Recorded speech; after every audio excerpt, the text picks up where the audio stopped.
Do you make roughly $1,500 a month or want to know how to budget for $1,500 a month? Today we are talking about money, and I'm going to break down what an example budget would look like if you're bringing home $1,500, and I am going to give you all of the examples, everything you need to know. I have been doing a little budgeting series for you guys. I love these.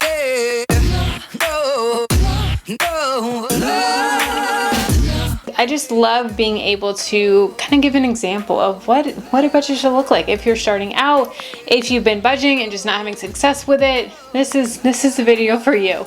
And before we get into it, I do have 3 little mini announcements. I have this for you guys, which is a free printable. If you guys haven't seen yet, I have this on my blog. I'll have a link down below, but it is a savings challenge where you can save a little bit each week and it will add up to be big. Or if you want, you can put it towards your debt as well. So whichever one. So I'll have this for you guys. This is a free printable for you in my blog post, so I'll have that down below. Also, I have the exact budget that I'm going to be using. It is on my Etsy shop. It is on sale right now, so that is super exciting. So I'll have that linked for you guys. It has all the formulas, everything, all in the Excel template. It's all ready for you, good to go. And then also I'm launching a new item, which is my spending analysis template. And I've done all the formulas for you in this one. And as you're going through your budget, as you're creating your budget, or updating your budget, those costs that change, those variable costs like groceries, eating out, gas, all of those, sometimes it's hard to know what to budget for. So that's why we do a spending analysis. So for this, I have a super easy template for you guys that you can go and download. It's on my Etsy shop as well. It is brand new. I'm so excited for it. And it is just simple, easy to use. So all of that will be down below in the description box for you. So let's get to Excel. Here we are in Excel. And like I said, this is for a $1,500 a month. Now that is after insurance. That is $1,500 net, not gross. So if you're making $1,500 net take home, then that's going to be between $18,000 and $21,000 a year. This is a zero-based budget, so every single dollar has a name, and this amount here, $1,500, is the same as outgoing $1,500 to have a dollar remaining of 0. So let's break it down. First, we have income. So we have 2 incomes here. Now that could be 2 paychecks, that could be per month, and that, spouse number 1, spouse number 2, whatever it may be.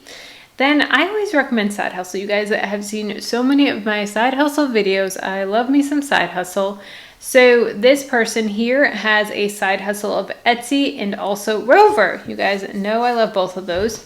And that would be a total of $213, just an example. So they have a total income of $1,713.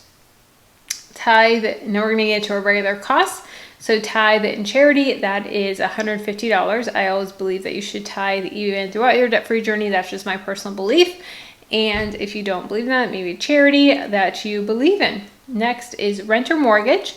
That's going to be $400 a month, so that's about 25% of your take-home pay. Now, I do understand that it is very different depending on where you live in the country, depending on, the cost of living. I have gotten so many comments about this, and I really do understand that it's very different in different areas. And, in my area where I live, you could not find $400 a month for rent.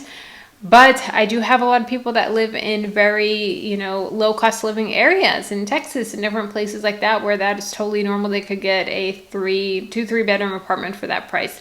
Or maybe you have roommates, or maybe you're splitting the cost of rent. That doesn't mean that that's going to be your total pay. So that is just all I'm going to say for that. But you should try and get your rent or mortgage to about 25% of your take home pay.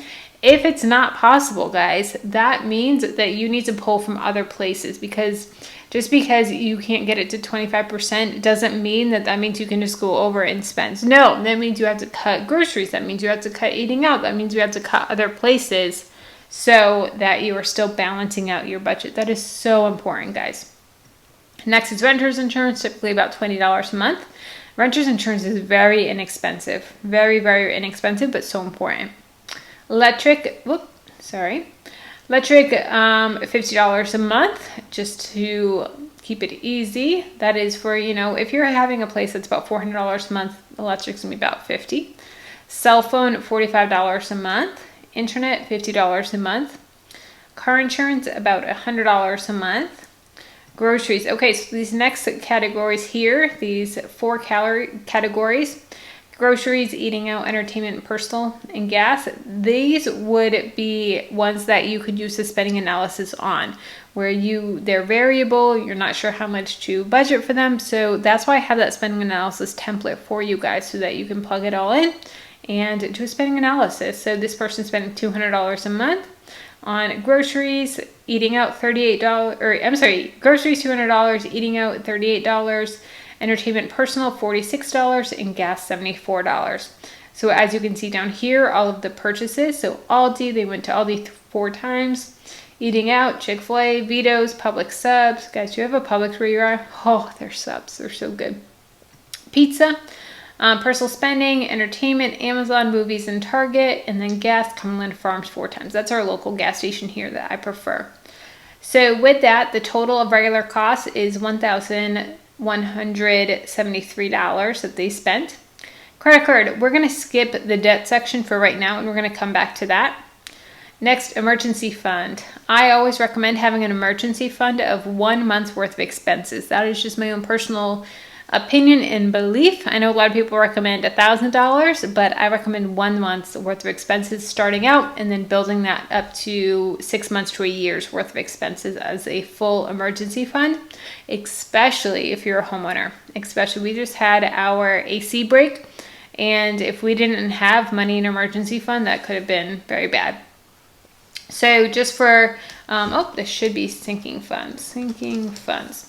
So car repair, Christmas, and medical. At this income level, I honestly would not have very many sinking funds until we're out of debt.